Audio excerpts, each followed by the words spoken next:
Get NFL Sunday Ticket at its lowest price ever and watch every game every Sunday. Take your NFL experience to even greater heights with NFL Sunday Ticket Deluxe, which gives you Red Zone, bringing you the final yards from around the league along with minute-to-minute NFL fantasy updates. Call us at 601-8992 to sign up today.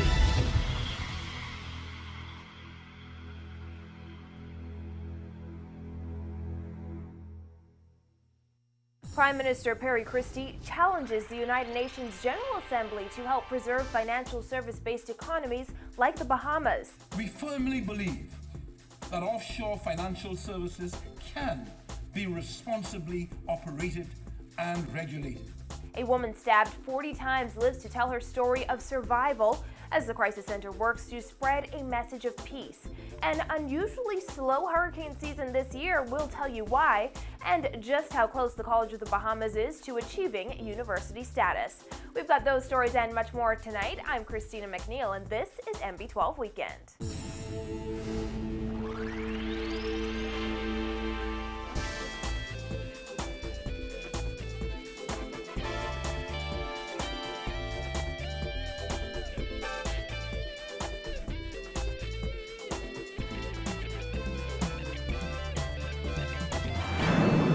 Bahamas, and thanks for joining us this Saturday evening.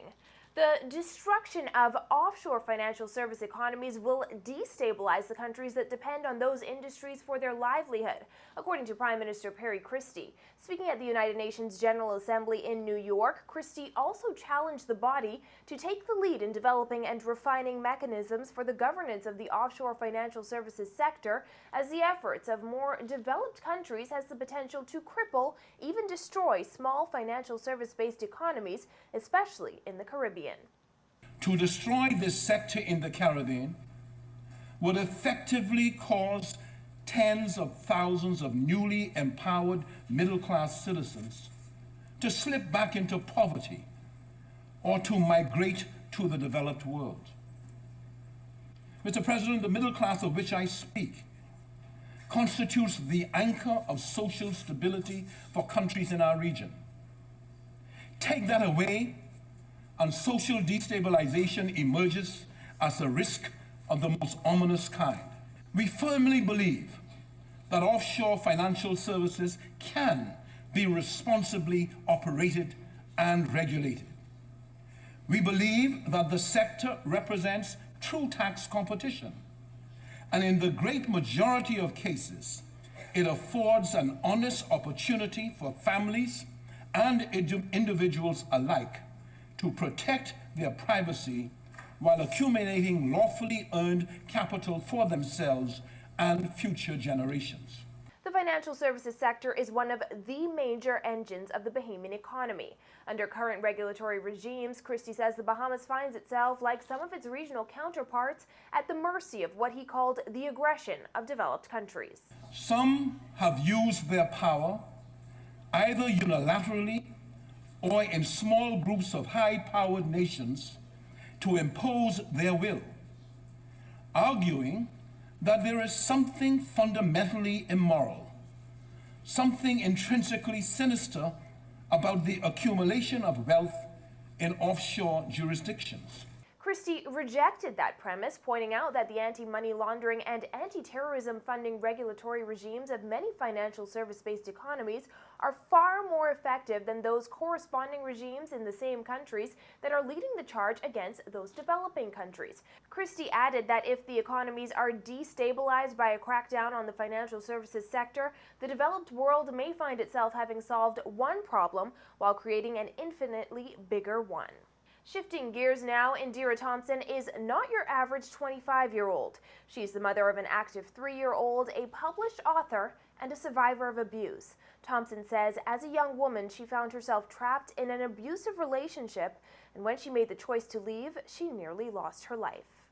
My hands, my breasts, my neck, my face on the next side of my face, and in my head. My most scars is in my head. I'm not ashamed to say that I have these scars on me, and I've been stabbed 40 times, and I have 9 fingers. You know, I thank God that he used me, because he could have used anyone else, but he chose me. Thompson says it all stemmed from an argument between her and her boyfriend at the time. She says she realized she no longer had to put up with abuse and tried to break it off. That's when she says he snapped. I just, got tired of him lying to me and, making me feel like dirt, And I told him that it was over, and he couldn't take rejection. He couldn't take that. So he then, went into my Grammy's kitchen and took the knife out, stabbed me up 40 times, as well as my grandmother. He stabbed on her hand. She says blood covered the walls of her bedroom and it was hard to believe she would survive. But she did. Thompson spent 2 months recovering in hospital. During that time, she spent a lot of time reflecting and decided to put her journey and her struggle down in words in the hope that she can help some young women to avoid her fate. Well, I know that my scars will heal, but still the scars are there every day. I look at it. And, I don't mind the scars, because I know God using me right now to tell my story and my testimony to many women who's going through things, who's going through an abusive relationship right now. Most women like myself, how I'm young, how I'm 25, we afraid to be alone, We afraid, we want that security, that protection. But when we get that protection, when we think we're getting a protection from our boyfriend or our husband, and they be the one to hurt us, then who do we get protection from? The only thing I could say to you is hold on to God. That's what I'm doing until he send my husband. Thompson says the stabbing was only the beginning, and she believes her grandmother's prayers kept her alive. Her grandmother also survived that attack.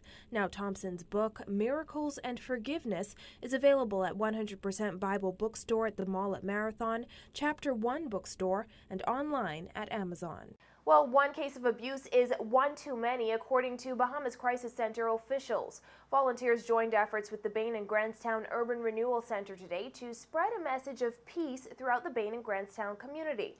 Crisis Center volunteer and counselor Donna Nichols says the Crisis Center is going door to door promoting peace in each home and each community. In engaging in the community, it's pretty much the things that we talk about in the Crisis Center, domestic violence and sexual violence, and the need to be safe and for the children.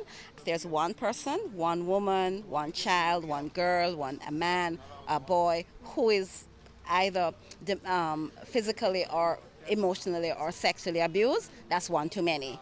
Nichols says ultimately the Crisis Center would like to visit every community on New Providence and even some in the Family Islands in the hopes of creating a peaceful Bahamas. While Bain and Grantstown residents had a few concerns of their own, officer in charge of that community's Urban Renewal Center, Anthony Roll, says many were not aware of what the Crisis Center is or what it does.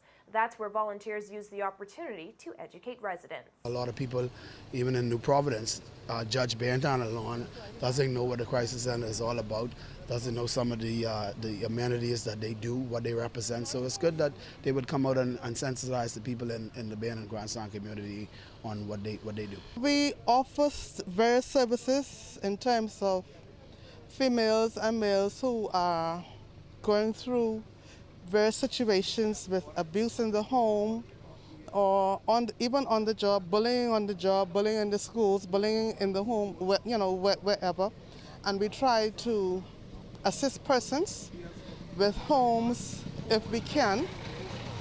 And we also try to assist we work hand in hand with social services to promote, safety for young persons, especially young females who were put on the streets.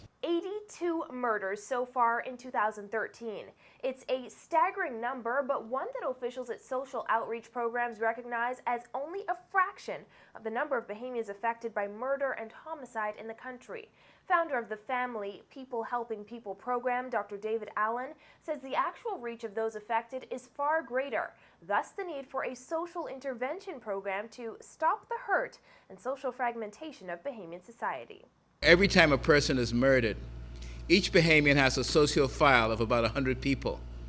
So when a person is murdered, it means a whole family, a whole neighborhood, a whole set of friends are traumatized. And when kids are traumatized particularly, their heart rate increases, but many times their IQ falls, which affects their ability to learn in school. And in standing together with them, we form a kinship, we form a family. It's easy to break one stick. It's hard to break 10. And that's where the family comes in. We want to be there for each and every individual that goes through this devastation of crime, because it's an aftermath that really worries us. The family provides an outlet for hurting individuals through group sessions that provide healing, support, and guidance. Dr. Allen says the family is not only working with the families affected by crime, but the officers who see the aftermath of it firsthand. We also work with police themselves. We've been to CDU, we have meetings with them, and we hope in the time to come we'll spend more time working with individual officers as well, because they need our support, because things are very tough out there. Allen says there are currently more than 100 individuals enrolled in the family's programs across the island, including teenagers from various communities and the Boys and Girls Industrial Schools. Still to come, just over 2 months left in the hurricane season, and so far the tropics have been relatively storm-free. Yes, we've been fortunate so far. We've not had any real hurricane prior to September. This is rather unusual. And a little later, we'll tell you one thing no home should be without in the event of a fire. Stay tuned.